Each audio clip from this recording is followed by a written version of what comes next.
नमस्कार शशांक जी, बहुत बहुत स्वागत है आपका। नमस्कार अंजू जी, धन्यवाद बुलाने के लिए और आपके सभी दर्शकों को मेरा बहुत बहुत नमस्कार। मैं अपने दर्शकों को बता दूं कि शशांक जी काफी दिन के बाद मेरे चैनल पर आए हैं। सुप्रीम कोर्ट में प्रैक्टिस करते हैं, इस वक्त मुंबई में है। बॉम्बे हाई कोर्ट में भी उनका कोई केस लगा हुआ है, लेकिन हियरिंग के बीच में मैंने उनको पकड़ लिया है।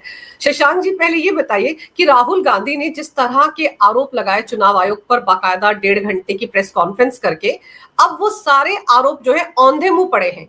कहीं पर भी कुछ सच्चाई नजर नहीं आ रही है।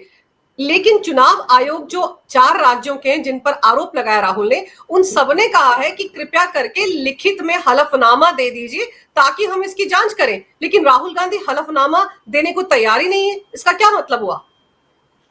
अंजू जी, मेरा मानना है कि किसी के ऊपर भी आरोप लगाना बहुत आसान है, स्पेशली ऐसे इंस्टीट्यूट पे जिसका अपना कोई पॉलिटिकल आइडियोलॉजी नहीं है, कॉन्स्टिट्यूशनल अथॉरिटी है। तो यहाँ पे जैसे इलेक्शन कमीशन की बात करते हैं, उसकी अपनी अथॉरिटी है, पिछले 75-76 साल से कार्य कर रहा है। दुनिया के तमाम डेमोक्रेटिक कंट्रीज जिसकी तारीफ करते हैं और देखते हैं कि किस तरीके से 140 करोड़ की जनसंख्या वाले राष्ट्र में इतने सुचारू रूप से जहाँ पे इलेक्शन होता है। ऐसे समय में अगर आप उस पर आरोप लगाते हैं, और मेरा मानना है कि ठीक है, डेमोक्रेसी की सुंदरता है कि आप किसी को भी क्रिटिसाइज कर सकते हैं और किसी पे भी आरोप लगा सकते हैं अगर आपके पास तथ्य है तो। लेकिन अंजू जी, जब भी आप किसी पे आरोप लगाते हैं तो एक उसका तरीका होता है आरोप लगाने का। अगर आपको लगे कि आप कुछ बोल रहे हैं, कुछ पॉइंट निकाल रहे हैं, तो आपको रिटर्न में देना होता है, एफिडेविट में देना होता है। और ये बात सबको पता है। कांग्रेस पार्टी के पास बड़े से बड़े सुप्रीम कोर्ट के अधिवक्ता हैं, हाई कोर्ट के अधिवक्ता हैं, उनके पास इतना बड़ा उनका अपना आइडियोलॉजिकल सेल है, वहां पे उनका कांग्रेस प्रोफेशनल कांग्रेस एक्सेट्रा। उनको पता है क्या तरीका है। आज जब इलेक्शन कमीशन पे ये आरोप लगाया गया है राहुल गांधी जी की तरफ से, तो इसमें 2 एस्पेक्ट है। पहला एस्पेक्ट है कि जो तरीका है वो उन्होंने फॉलो नहीं किया है। इनफैक्ट इलेक्शन कमीशन को बोलना पड़ा कि आप एफिडेविट दीजिए। एफिडेविट क्यों नहीं दिया जा रहा है अंजू जी? इसमें बहुत छोटी सी बात है। इलेक्शन कमीशन ने सिर्फ ये नहीं बोला कि आप दीजिए एफिडेविट, इलेक्शन कमीशन ने एफिडेविट के एक फॉर्मेट को भी जारी किया कि आई राहुल गांधी सन ऑफ ये, और आप ये फॉर्मेट दीजिए। उसमें 4 पैराग्राफ हैं, जिसमें पैरा नंबर 2 में बोला गया है कि मैं ये बात मानता हूं कि अगर मैं ये गलत इंफॉर्मेशन दे रहा हूं तो मेरे ऊपर एक्शन हो सकता है रिप्रेजेंटेशन ऑफ पीपल एक्ट के अंदर 27 में।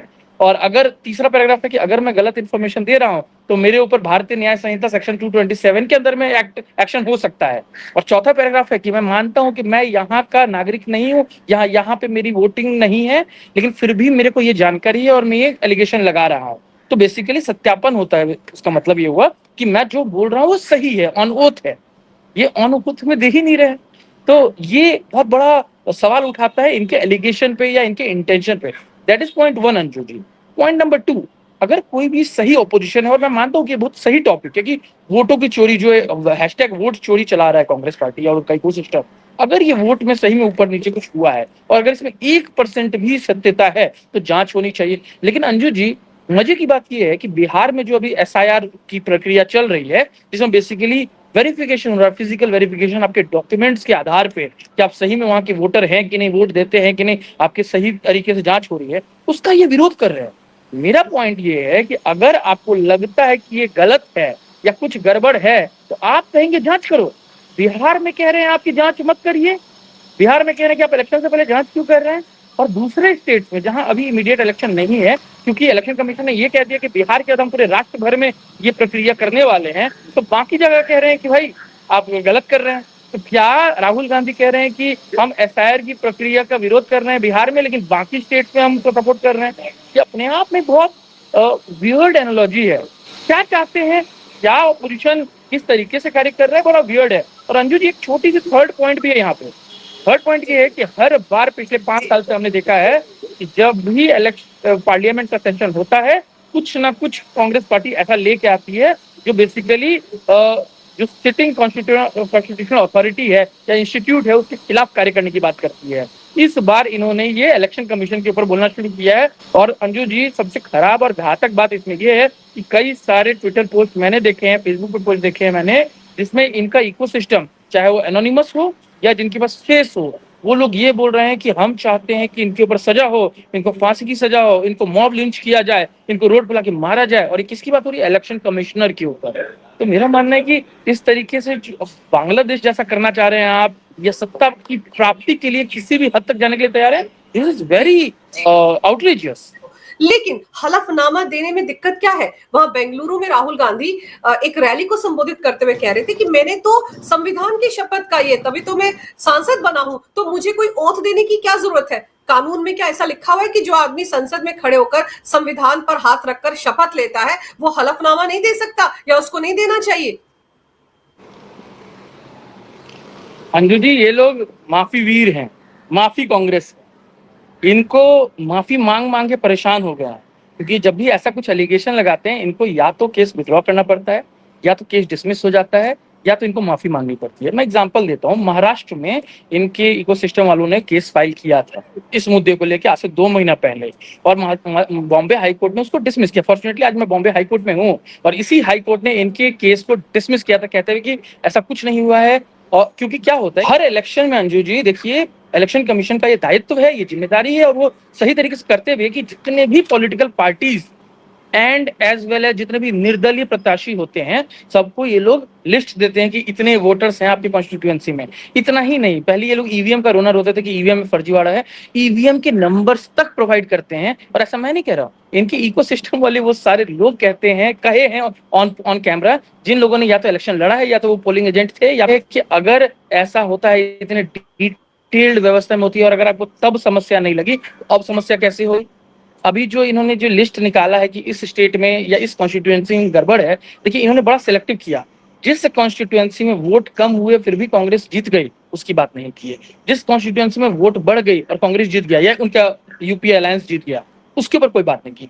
जहां ये हारते हैं वहीं आपत्ति इनको होती है अंजू जी। और इसके ऊपर इनके घटक दल के एक सिटिंग मुख्यमंत्री ओमर अब्दुल्ला जम्मू कश्मीर के, उन्होंने स्पष्ट कहा है कि ऐसा दो रवैया नहीं चल सकता। अगर मैं जीत रहा हूं और तब मेरे को ऑब्जेक्शन नहीं है, तो मैं हारूंगा, मुझे ऑब्जेक्शन कैसे हो सकता है? ये बात जम्मू कश्मीर के मुख्यमंत्री ओमर अब्दुल्ला ने ऑन कैमरा कही थी कांग्रेस के इस दोहरे रवैये पे। तो मेरा मानना है कि आज अगर उनको लगता है कि ये सही में बड़ा इश्यू है, या सही में धांधली हुई है, या फिर कंप्लेंट फाइल करें। अच्छा, इलेक्शन कमीशन ये भी नहीं कह रहा है कि आप कोर्ट जाइए, कोर्ट में तो ये हार ही चुके हैं। इलेक्शन कमीशन कह रहा है कि आपको अगर मुझसे रिपोर्ट चाहिए तो आप मुझे कंप्लेंट दे दीजिए, लेकिन ऑफिशियल फॉर्मेट में। अंजू जी, ऐसा नहीं हो सकता कि मेरे को आज अंजू जी के यूट्यूब चैनल पे आना है तो मैं कहूंगा कि नहीं, हम यूट्यूब पे नहीं, इंस्टाग्राम पे आएंगे। अरे, उनका शो अगर यूट्यूब पे तो यूट्यूब पे होगा। ऐसे अगर इलेक्शन कमीशन पे कंप्लेंट करना है तो उनका जो फॉर्मेट है, तरीका है, वो होगा। और अंजू जी, बड़ी बात ये है कि ये जो इलेक्शन कमीशन का फॉर्मेट है वो आज तैयार नहीं हुआ।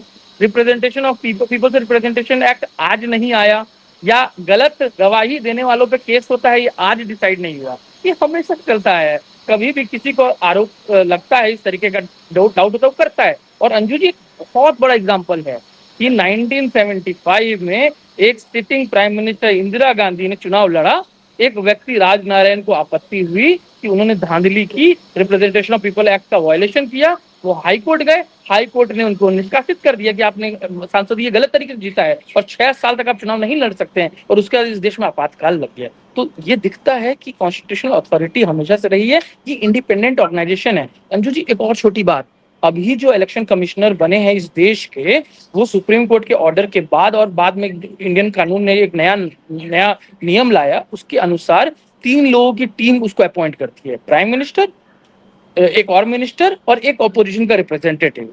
लेकिन आज से पहले तक, यानी मोदी जी के एरा से पहले तक, सिर्फ प्रधानमंत्री अपॉइंट करता था कि कौन इलेक्शन कमिश्नर बनेगा, चीफ इलेक्शन कमिश्नर, या इलेक्शन कमीशन में कौन होगा। अब तो वो भी नहीं रहा। अब तो जो इलेक्शन कमीशन में होंगे वो अपोजिशन से भी पूछ के लिया जाएगा। इसका मतलब ये है कि जिस तरीके का एलिगेशन लगा रहे हैं, इसका ये मतलब हुआ कि और एक बहुत बड़ी बात है अंजू जी, यहाँ पे राहुल गांधी ने एक बात और कही, ये कही कि हमें समझ नहीं आ रहा कि एंटी इनकम्बेंसी कैसे नहीं हो रही है। इसका मतलब है कि अगर नेहरू जी ने या इंदिरा जी ने 15 साल 20 साल तक लगातार राज कर लिया, इसका मतलब था कि क्या उसमें धांधली हुई? आप ये कह रहे हैं क्योंकि राहुल गांधी ने पास में कहा हुआ है कि मैं सिस्टम में पैदा हुआ हूँ, मैं सिस्टम को अच्छे से जानता हूँ, मैं सिस्टम में ही मेरी पैदाइश हुई है। तो क्या ये वो सिस्टम था, या ये वो डर है अंजू जी कि आज तो हम सत्ता से बाहर चले गए, शायद दोबारा सत्ता में कभी आएंगे ही नहीं? तो इसीलिए अलग अलग समय में अलग अलग कॉन्स्टिट्यूशनल अथॉरिटी को ये चैलेंज करते रहते हैं, उन पर आरोप लगाते रहते हैं, कभी जनता पे, कभी ईवीएम पे, कभी इलेक्शन कमीशन पे, कभी प्रधानमंत्री पे, कभी राष्ट्रपति पे, कभी गवर्नर पे, कभी सेबी पे, कभी सीबीआई पे, कभी ईडी पे, कभी सुप्रीम कोर्ट पे। 2 दिन पहले सुप्रीम कोर्ट ने झाड़ लगाई है, कहा है कि आप इतना अनकॉन्स्टिट्यूशनल बातें क्यों करते हैं, मतलब एंटी नेशनल बातें क्यों करते हैं। उस पे पूरा इकोसिस्टम दौड़ गया कि सुप्रीम कोर्ट के उस जज को, मतलब कुछ कांग्रेस के लोगों ने ये तक कहा कि कांग्रेस सुप्रीम कोर्ट के उस जज को इम्पीच कर देना चाहिए जिसने ये बोला है। कुछ ने ये कहा है कि सुप्रीम कोर्ट कौन होता है हमसे पूछने वाला कि तुम देशभक्त हो कि नहीं। अरे भाई कौन पूछेगा? क्या चाहते हैं कि चाइना और अमेरिका आगे पूछे बार बार? राहुल गांधी ने फैक्ट सामने रखने के साथ सीधे सीधे कह दिया कि वोटों की चोरी हुई है। वोटों की चोरी हैशटैग चल रहा है ना सोशल मीडिया पर। तो जब राहुल गांधी इतना बड़ा आरोप लगा रहे हैं चुनाव आयोग पर कि उन्होंने वोटों की चोरी करवाई बीजेपी के कहने पर, एनडीए के कहने पर, मोदी सरकार के कहने पर, तो फिर तो उनको शिकायत हलफनामे की शक्ल में देनी चाहिए। वो ये कहकर तो नहीं बच सकते ना कि उन्होंने सांसद के तौर पर संविधान पर हाथ रखकर शपथ ली थी, इसलिए अब कोई हलफनामा उनको देना ही नहीं है। अंजू जी, संसद के पटल में संविधान पे हाथ रख के कसम तो सब लोग खाते हैं, लेकिन इसी देश के संसद ने देखा है कि कैसे एक आतंकवादी घटना में आरोपित कश्मीर का व्यक्ति आज संसद में बैठा हुआ है जो एंटी इंडियन काम करता था पाकिस्तान के साथ मिलके। हमने ये भी देखा कि किस तरीके से खालिस्तानी व्यक्ति जो पंजाब में है आज जेल में है, वो संसद का सदस्य बन गया। हमने इसी संसद में देखा कि किस तरीके से कांग्रेस के सांसद गण रशिया के पेरोल पे जी रहे थे, उन्हीं के पैसे से फंड पे काम कर रहे थे, और कानून भी वैसा ही बन रहा था कि आपको प्रियम्बल में अमेंडमेंट करके उसमें सोशलिस्ट और सेक्युलर वर्ड डालना पड़ गया। तो हमने ये देखा है। तो ये और चौथी बात है अंजू जी कि अगर आप कहते हैं कि मैंने संविधान की शपथ खाई है, यहाँ पे भी तो वही कहना जा रहा है कि आप खाली ये बोल दीजिए कि मैं जो बोल रहा हूँ सही बोल रहा हूँ, ऑन ओथ हो जाएगा वो। भाई ये तो नियम वाली पहले से चली आई है। और अंजू जी दो बात है यहाँ पे, और एक है कि इलेक्शन कमीशन से दिक्कत है और शिकायत करनी है तो आप ये शिकायत कर सकते हैं। अगर आपको लगता है कि इलेक्शन कमीशन पे मुझे विश्वास नहीं है, जो कि वियर्ड है क्योंकि इसमें leader of opposition Rahul Gandhi खुद इन्वॉल्व थे उसको अपॉइंट में, लेकिन अगर राहुल गांधी को लगता है या कांग्रेस पार्टी और उनके सिस्टम को लगता है कि हमको इलेक्शन कमीशन पे विश्वास नहीं है, ठीक, वो एक जाके कोर्ट में पिटीशन डालने, चाहे हाई कोर्ट हो सुप्रीम कोर्ट।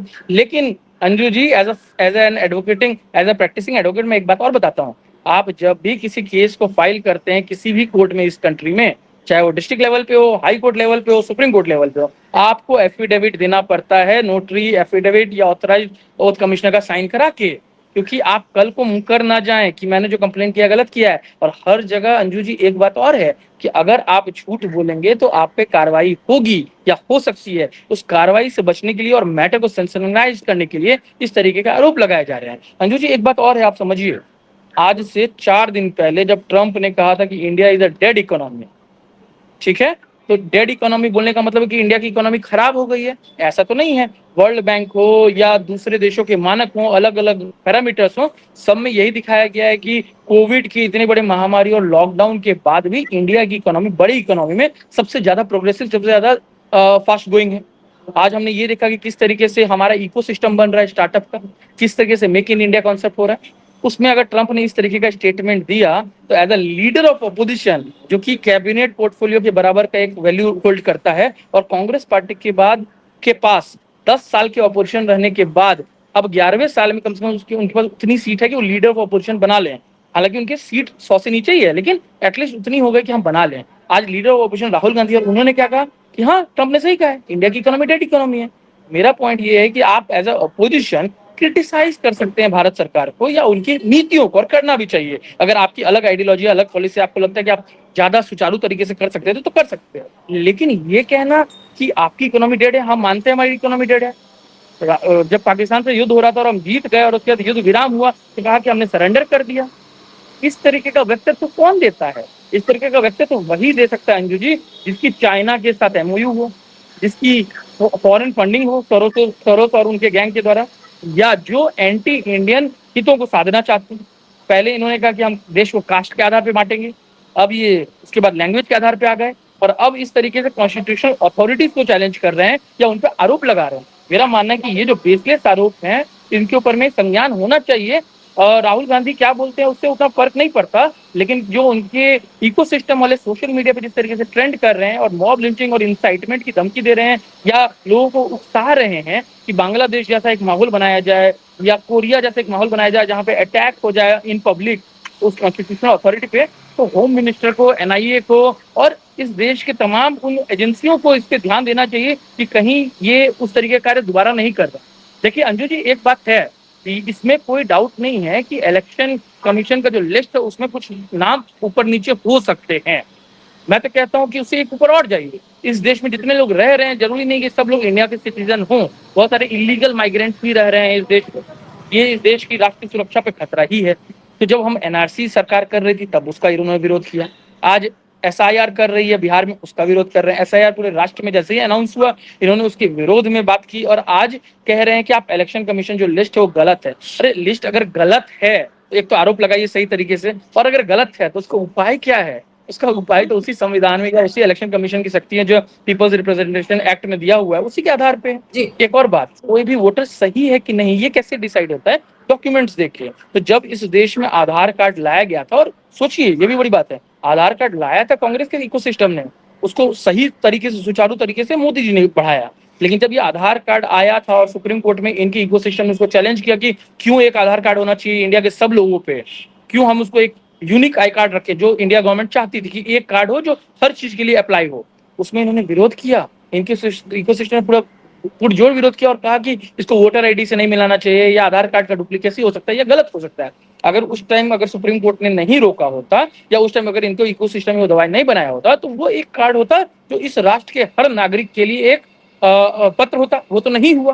तो जब वो नहीं हुआ तो ऑब्वियसली आज के डेट में जब इलेक्शन कमीशन कोई ऐसा प्रक्रिया करती है एसआईआर या उस तरीके से जिसमें आप आइडेंटिफाई कर सकते हैं कि गलत ना हो, डुप्लीकेशन ना हो, फर्जी ना हो, तो उसमें दूसरे डॉक्यूमेंट्स चाहिए। क्योंकि आधार कार्ड का विरोध आपने किया था, लेकिन आज आप क्या स्टेटमेंट दे रहे हैं कि आधार कार्ड क्यों नहीं है?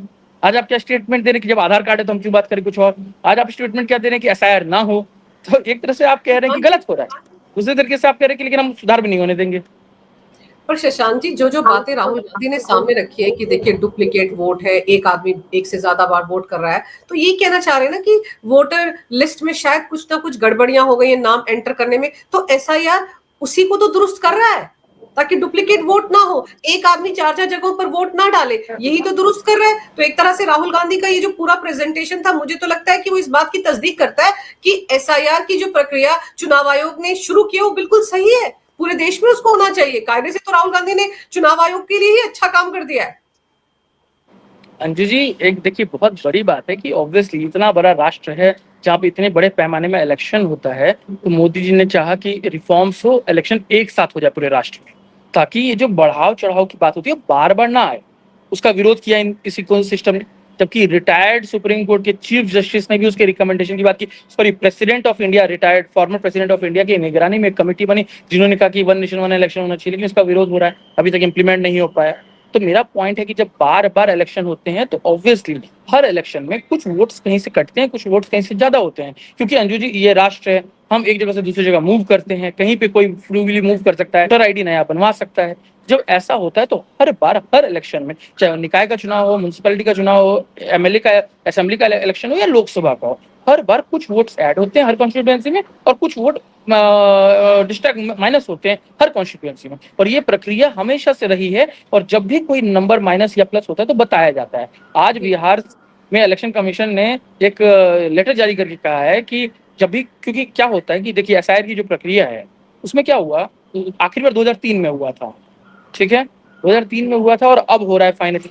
तो हुआ तो उसमें कहा गया कि भाई किसी भी पार्टी को कोई भी ऑब्जेक्शन है, एक आदमी का नाम हटा है तो भी आप हमको कंप्लेन कर सकते हो। सुप्रीम कोर्ट में इनका पिटीशन ऑलरेडी चल रहा है, सुप्रीम कोर्ट ने भी यही कहा कि अगर 10 लोग का नाम भी हटा रहा तो हम इसको खारिज कर देंगे प्रक्रिया को। तो इलेक्शन कमीशन कैसे डिसाइड करेगा कि गलत हुआ कि नहीं हुआ? तो सपोज करिए अंजू जी का या शशांक का, अगर वो बिहार के वोटर हैं और उनका नाम नहीं है, तो अंजू जी या शशांक जाएंगे इलेक्शन कमीशन के पास, कहेंगे हमारा नाम हट गया, या पॉलिटिकल पार्टीज जाएगी क्योंकि उनके पास भी लिस्ट होता है। अगर ऐसा एक भी नाम अभी तक नहीं आया है तो मेरा मानना है कि ये जो पूरी कवायद है इस इलेक्शन कमीशन को, जो कि निष्पक्ष चुनाव करा रहा है, जिसकी वजह से लोग चुन रहे हैं, लोग जनता चुन रही लोगों को, वो गलत, ये उसके ऊपर आरोप लगा रहे हैं। क्यों लगा रहे हैं अंजू जी? अब इसके बैकग्राउंड में जाइए। अभी यह राष्ट्र जो भारत है, ये एक उभरता हुआ राष्ट्र है। फाइनली हम लोग डेवलप्ड इकोनॉमी की तरफ जा रहे हैं, डेवलप्ड सुपर पावर की तरफ जा रहे हैं। तो उसमें क्या होता है कि डिमांड होता है कि भाई इस देश में कोई प्रॉब्लम ना हो। अब अमेरिका से जिस तरीके से हमारा अभी चल रहा है, अनबन चल रही है, क्योंकि वहां के प्रेसिडेंट जिस तरीके से आरोप लगा रहे हैं भारत को, या यहाँ की इकोनॉमी को धूमिल करने की कोशिश कर रहे हैं, तो उस समय में चाहिए था कि लोग की विपक्ष और पक्ष, सरकार और अपोजिशन, सब लोग मिल के इस देश के लिए कार्य करें। आपके पास कोई बेटर पॉलिसी तो आप उसके बारे में बात कर सकते हैं, लेकिन यहाँ इस तरीके से ये जो आरोप लगा रहे हैं, ये बेसिकली लोगों के मन में ला रहे हैं कि तुम जिसको चुन रहे हो गलत चुन रहे हो। और हमारे पास सबूत है, लेकिन हम सबूत देंगे नहीं ऑन ओथ। तो ये पूरी जो न्यायिक प्रक्रिया है इसके खिलाफ, या जो पूरी संवैधानिक प्रक्रिया उसके खिलाफ जा रहे हैं। एक और बड़ी बात है अंजू जी, एक समय यही कांग्रेस पार्टी, देखिए इसका इतिहास कितना पुराना रहा है, भारत के तमाम स्वतंत्रता सेनानी इसके पार्टी में रहे हैं, काफी सारे, एक मतलब फ्रीडम फाइटर मूवमेंट में इनका कितना बड़ा योगदान रहा है, उसको तो हम नहीं मना कर सकते हैं। ऐसी पार्टी आज के डेट में भारत को कमजोर करने की कोशिश कर रही है। राष्ट्र के आजाद और बंटवारे होने के बाद कांग्रेस पार्टी ने सबसे ज्यादा साल रूल किया इस देश में, और मोटा मोटी सारे नियम और कानून कवायद उन्हीं के दौर में आए, उसको आज कमजोर करने की कोशिश कर रहे हैं। आप कह रहे हैं कि पूरी सिस्टम ही गड़बड़ है, जितने पॉलिसीज हैं गड़बड़ है, जितने कॉन्स्टिट्यूशनल अथॉरिटीज है वो गड़बड़ है, CBI, ED, supreme court, high court, election commission, CAG, CAG, CAT, सब खराब है।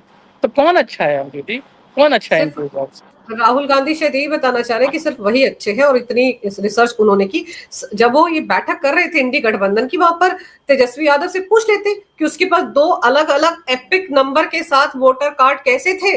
ये सवाल पूछ लेना चाहिए था। यहाँ तो जिन लोगों पर वो आरोप लगा रहे हैं, एक शख्स है जिसके उन्होंने कहा है कि अलग अलग शहरों में वोटर आई कार्ड बना हुआ था, उसका तो एपिक नंबर एक ही है। लेकिन राहुल गांधी ने जिस तरह से ये प्रेस कॉन्फ्रेंस की, जिस तरह से वोटों की चोरी की बात की शशांक, उससे साफ लगता है ना कहीं अराजकता फैलाने की कोशिश की है।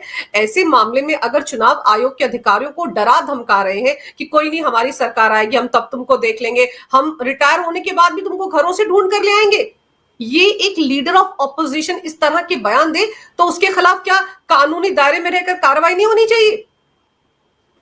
नहीं, कंप्लीटली इंटिमिडेशन है, धमकी है। और मेरा मानना है कि इस देश की सरकार को अपने पुराने एक्सपीरियंसेस से लड़ना चाहिए, सीखना भी चाहिए और लड़ना भी चाहिए। एनआरसी के समय में हमने देखा कि किस तरीके से इस देश को बांटने की कोशिश की गई, सीए के समय हमने देखा किस तरीके से इस देश को जलाने की कोशिश की गई। कोई भी कानून बनता है नया, उसमें लैंड रिफॉर्म का ही बिल देख लीजिए, वही लैंड रिफॉर्म्स जो कांग्रेस पार्टी लाना चाहती थी, अपने मैनिफेस्टो में लिखा था, तो संसद में बैठ के प्रधानमंत्री डॉक्टर मनमोहन सिंह ने उसकी बात की थी। जब उसी को बीजेपी सरकार लेके आई, उससे माइल्ड फॉर्म में, उतने एग्रेसिव फॉर्म में नहीं, माइल्ड फॉर्म में उसका जिस तरीके से विरोध किया और इस देश को जलाने की कोशिश की गई, मेरा मानना है कि भारत सरकार को सीखना चाहिए और एक्शन लेना चाहिए। ऐसे अराजक तत्व आपको घेरने नहीं चाहिए। देखिए, कांग्रेस पार्टी एक समय में अपने आप को क्लेम करती थी कि हम सेंट्रिस्ट पार्टी है, ना लेफ्ट ना राइट, लेकिन जिस तरीके से पिछले कुछ साल में हमने देखा है कि किस तरीके से वाम पंथ ने उसको जकड़ लिया है, कन्हैया कुमार का उद्गम हो, या जेएनयू में जाके राष्ट्र विरोधी नारों का समर्थन हो, या सुप्रीम कोर्ट में जिस तरीके से इनके इकोसिस्टम ने कहा कि यूएपीए कानून को रद्द किया जाए या कमजोर किया जाए, जिसके बारे में अभी संसद के पटल पर प्रधानमंत्री और होम मिनिस्टर ने बात भी किया अलग से, कि किस तरीके से आतंकवादी गतिविधियों को रोकने वाले कानूनों को कमजोर करने की बात की गई है या करना चाहते थे। मेरा मानना है कि ये और कुछ नहीं, इस देश को तोड़ने की बात है अंजू जी। देखिए, याद करिए वो समय जब डॉक्टर मनमोहन सिंह की सरकार थी और इन्होंने एक कमेटी बनाती थी जो पैरेलल लीगल सिस्टम की बात करती, वो था कम्युनल वायलेंस बिल, कि इस देश में कहीं भी कम्युनल वायलेंस होगा तो जो मेजोरिटी कम्युनिटी, जो नेशनल भर के हिसाब से डिसाइड होगी, वही रेस्पॉन्सिबल होगी, और उसकी जिम्मेदारी होगी वो बताए कि मैं कैसे रेस्पॉन्सिबल नहीं हूँ। तो बेसिकली कश्मीर में भी एक हिंदू ही दोषी है, और केरल में भी एक हिंदू ही दोषी है, और मध्य प्रदेश में भी एक हिंदू दोषी है, इररिस्पेक्टिव ऑफ की बैकग्राउंड क्या है। तो जब कोई पार्टी रिलीजन के नाम पे इस देश को बांटना चाहती थी और नहीं बांट पाई, जब कोई पार्टी कास्ट के नाम पे इस देश को बांटना चाहती थी, कास्ट सेंसस और रिजर्वेशन बढ़ा के और 90% रिजर्व करके और एक्सेट्रा, और वो नहीं कर पा रही है, तो आज, और उसका लैंग्वेज का जिस तरीके से इन्होंने कोशिश किया, चाहे महाराष्ट्र में हो या तमिलनाडु में इनके घटक दल हो, या उस तरीके से वो नहीं कर पा रहे हैं, सनातन को हर दिन गाली दे रही है इनके घटक दल या इनके अपने लोग नहीं कर पा रहे हैं, तो अब इन्होंने नया स्टार्ट किया है कि हम इलेक्शन कमीशन को ही कर दें और धूमिल इस तरीके से कि लोग जो वोट करने जा रहे हैं वो वोट करने से डरें। अंजू जी, एक चीज और याद रखिए, आज से 1 हफ्ता 10 दिन पहले जो इनके बहुत प्रमुख घटक दल हैं, जो आरजेडी पार्टी है बिहार की, उसने ये कहा था कि हम अब सोच रहे हैं कि क्या हमको इलेक्शन को बॉयकॉट करना है। इनको लगा कि इलेक्शन बॉयकॉट करेंगे तो हार जाएंगे पूरी की पूरी सीट पे, तो अब इन्होंने अल्टरनेट मेथड खोजा है कि क्यों ना इस तरीके से चलाया जाए कि लोगों को इलेक्शन कमीशन पे ही डाउट हो जाए। तो मेरा मानना है कि इस तरीके के जो लोग हैं बहुत खतरनाक है इस राष्ट्र के लिए। आपकी कोई भी आइडियोलॉजी हो सकती है, आपकी कोई भी एलिगेशन हो सकते हैं, आपका कोई भी क्रिटिसिज्म हो सकता है, होना भी चाहिए, लेकिन इस तरीके का कार्य नहीं होना चाहिए कि आप इस देश को कमजोर करने के लिए कार्य करें। तो इस देश के जो संस्थाएं हैं जो आप ही के कार्यकाल में बनी है, तो ये बहुत बड़ी बात है कि आप ही कार्यकाल में बनी है, उनको आप कमजोर करें। इलेक्शन कमीशन ने क्या कहा? इलेक्शन कमीशन ने ये तो नहीं कहा कि हम जांच नहीं कराएंगे। इलेक्शन कमीशन ने स्पष्ट कहा कि अगर आपको डाउट है तो भाई ये 4 लाइन का एक एफिडेविट दे दीजिए साथ में, हम जांच करेंगे। और प्रथम दृष्टि से तो यही दिख रहा है कि हाँ भाई, राहुल गांधी की बात में, कथन में सत्यता है वोटर्स का रिपीटेशन। वो श्रीवास्तव जिसकी बात आपने की है, उसका एक से ज्यादा वोट राइट, तो बात करें। आप देखिए, एक हफ्ता पहले एक और चीज हुआ, तेजस्वी यादव ने बिहार में कहा कि मेरा एक वोटर आईडी है, देखिए मेरा नाम काट दिया है। बाद में पता चला कि उनके पास 2 वोटर आईडी है, और इलेक्शन कमीशन से 4 बार बोल चुका है कि आप अपना डिटेल दीजिए, क्योंकि एक से ज्यादा वोटर आईडी होना इस देश में अपराध है, लेकिन वो दे ही नहीं रहे हैं। तो सारे घटक दल एक ही तरीके से कार्य कर रहे हैं, क्योंकि भारत की जनता इनको बार बार हरा रही है कुछ। और सोचिए, सबसे बड़ी बात अंजू जी, इनकी सत्ता है कुछ राज्यों में, कर्नाटक,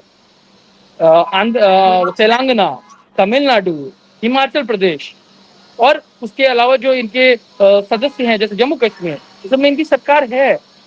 क्या उन लोगों ने, वहां के लोगों ने जिनको चुना है, वो गलत चुना है? अगर ऐसा है अंजू जी, और इनके बाद में सही में वैल्यू है, तो इनको 5-6 राज्यों में अपने और अपने घटक दलों के सरकारों को कहना चाहिए कि हम इस्तीफा देते हैं, सरकार गिराइए, फिर मांग करिए इस तरीके की। वो नहीं करना है। सत्ता की मलाई भी खानी है, और बाकी जगह जो सत्ता में नहीं आ पा रहे हैं उसके ऊपर में इस तरीके का कार्य करना है कि राष्ट्र कमजोर हो। बिल्कुल सही कह रहे हैं आप। अगर राहुल गांधी को चुनाव आयोग की प्रक्रिया पर शक है, तो सबसे पहले तो उनको अपनी सांसदी छोड़ देनी चाहिए।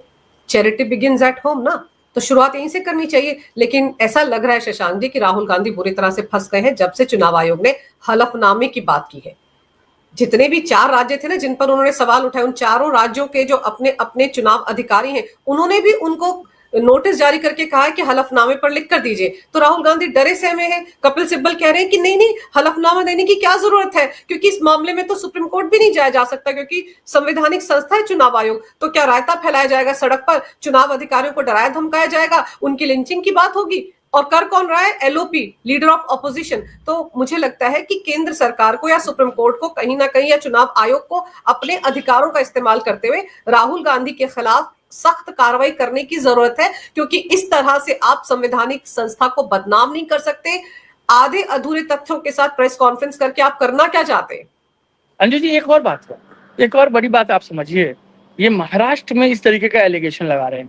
महाराष्ट्र के लोकसभा चुनाव में जब हुआ था 2024 में, तो लोकसभा में कांग्रेस और उनका जो इकोसिस्टम था, या उनके जो घटक दल थे, उनको फायदा हुआ था एज कम्पेरेटिव बीजेपी।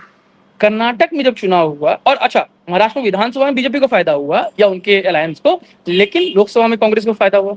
अब कर्नाटक, जो दूसरा स्टेट इन्होंने एग्जाम्पल लिया, या जो अपने प्रेस कॉन्फ्रेंस में इन्होंने बात की, कर्नाटक के स्टेट इलेक्शन में कांग्रेस और उनके इकोसिस्टम को फायदा हुआ, बीजेपी को नुकसान हुआ। लोकसभा में बीजेपी जीती और कांग्रेस हारी। तो मतलब ये कह रहे हैं कि हम सिर्फ उसी की बात करेंगे जिसमें हम हार रहे हैं, जिसमें जीत रहे हैं उसमें कोई दिक्कत नहीं है। तो बेसिकली आप उन सारे वोटर्स के ऊपर में आरोप लगा रहे हो जिन्होंने आपको एक समय में वोट किया और दूसरे समय में वोट नहीं किया। हमने देखा है अंजू जी, इसी देश के कैपिटल सिटी दिल्ली में पिछले 11 साल में आप देखिए 3 चुनाव हुए हैं। 3 चुनाव में, अच्छा 3 नहीं, 9 चुनाव हुए हैं। 3 लोकसभा, 3 विधानसभा और 3 म्युनिसिपैलिटी। हर बार जो वोटर का चयन हुआ है डिफरेंट हुआ है। तीनों लोकसभा में बीजेपी को पूर्ण बहुमत मिली है, 7 के 7 सीट जीत के आए हैं। 3 में से 2 बार विधानसभा में बीजेपी 3 और 7 सीट जीत पाई, आम आदमी पार्टी जीती। 3 में से और आखिर बीजेपी जीती। तीनों बार जो म्युनिसिपैलिटी का इलेक्शन उसमें 2 बार बीजेपी जीती, 1 बार आम आदमी पार्टी जीती। तीनों बार कांग्रेस को 0 सीट्स आई। तो वोटर्स ना बहुत अपने हिसाब से वोट करता है। उसको लोकसभा में किसको वोट देना है, विधानसभा में किसको वोट देना है, निकाय चुनाव में किसको वोट देना है, उसकी अपनी मनमर्जी होती है। और यही लोकतंत्र का स्वरूप भी है। आप बस ये कह रहे हैं कि भाई हम चुनाव जीत गए तो बहुत सही है, हम गलत हो गए तो वोटर ही गलत है, या इलेक्शन कमीशन जो करा रहा है वो गलत है। तो ये अपने आप में बहुत बड़ा दोहरायापन है। और इस देश को अगर अराजकता से बचाना है, और हम नहीं चाहते कि अगर बांग्लादेश, पाकिस्तान या इस तरीके की फेल्ड डेमोक्रेटिक एग्जाम्पल्स हमारे यहाँ सेट हो, या फॉरेन पावर जिस तरीके से इन्वॉल्व होना चाहते हैं वो हो, तो हमें इस पर सख्त कार्रवाई करनी चाहिए। होम मिनिस्ट्री की ये जिम्मेदारी है कि होम मिनिस्ट्री इस तरीके से लोगों को बचाए, लोगों को उकसाने वाले सारे कार्रवाई होनी चाहिए, उनको रोकने की कार्रवाई। और इस देश की जो कॉन्स्टिट्यूशनल अथॉरिटीज हैं उनको प्रोटेक्ट करनी चाहिए। ये इस तरीके से धमकी दे रहे हैं या लोगों को रोड पे आने की बात कर रहे हैं, अंजू जी मैं आपको स्क्रीनशॉट दूंगा, आप देखिएगा कि किस तरीके से सीधा धमकी दी जा रही है कि इसको फांसी की सजा होनी चाहिए, इसको लिंच होना चाहिए, इसको रोड पे आके मारना चाहिए, इसके ऑफिस को आग लगा देनी चाहिए। इस तरीके के ट्वीट्स आज सोशल मीडिया पे हैं, आज के दिन के किए हुए मैंने देखा है। और ये वो सारे ट्विटर हैंडल्स हैं या एक्स हैंडल्स हैं अंजू जी, जो या तो कांग्रेस इकोसिस्टम को रिट्वीट करते रहते हैं या कांग्रेस इकोसिस्टम इनको रिट्वीट करते रहता है या जवाब देते रहता है। तो समझिए ये कोई ऐसे नहीं है जो मैं 100-200 फॉलोअर्स वाली बात कर रहा हूँ या लाख 2 लाख 10 लाख 20 लाख फॉलोअर्स वाले सोशल मीडिया अकाउंट की बात कर रहा हूँ। कुछ एनोनिमस हैं, कुछ के नाम दिए हुए हैं और ये लोग वो उस तरीके से इंस्टिगेट कर रहे हैं लोगों को कि आग लगा दी जाए इलेक्शन कमीशन में, या 2 दिन पहले सुप्रीम कोर्ट को गाली दे रहे थे कि सुप्रीम कोर्ट की कौन औकात है कि सुप्रीम कोर्ट इस तरीके का प्रश्न पूछ ले। तो मेरा मानना है कि हमें विजिलेंट रहना चाहिए और एक्शन सुचारू रूप से होना चाहिए। शशांक जी मत भूलिए, लोकसभा चुनाव के वक्त राहुल गांधी ने कहा था हर जगह पूरे देश में पेट्रोल छिड़का हुआ है, बस तीली लगाने की जरूरत है। और हालात आज जिस तरफ जा रहे हैं, राहुल गांधी ने जो कहा था उसी तरफ जाते दिख रहे हैं। और आप सच कह रहे हैं कि इस वक्त केंद्रीय गृह मंत्रालय को और देश के सुप्रीम कोर्ट को भी सतर्क रहने की जरूरत है। जिस तरह के बयान राहुल गांधी ने दिए, अगर उनको लगता है वो सच है तो उन्हें हलफनामा देने से डरना नहीं चाहिए। और चुनाव आयोग ने कहा है कि अगर वो झूठे बयान दे रहे हैं, झूठी बातें सामने रख रहे हैं, तो या तो माफी मांगे या हलफनामा दें। हम दोनों स्थितियों में काम करेंगे। तो अब देखते हैं राहुल गांधी माफी वीर बनते हैं या फिर चुनाव आयोग संज्ञान लेते हुए या सुप्रीम कोर्ट संज्ञान लेते हुए देश के leader of opposition Rahul Gandhi के खिलाफ कोई कार्रवाई करता है। वरना डरने की क्या बात है? अगर आपने 6 महीने लगाकर रिसर्च की है और ये तथ्य सामने रखे तो डरना किस बात का है? हिम्मत तो आप दीजिए हलफनामे में। अगर अपनी दादी की तरह 5% हिम्मत भी राहुल गांधी में है तो मुझे लगता है वो हलफनामा साइन करके जरूर देंगे। आपने समय निकालकर इस विषय पर जो अहम जानकारी मेरे दर्शकों को दी है शशांक जी, उसके लिए आपका बहुत बहुत धन्यवाद। नमस्कार, जय हिंद। नमस्कार।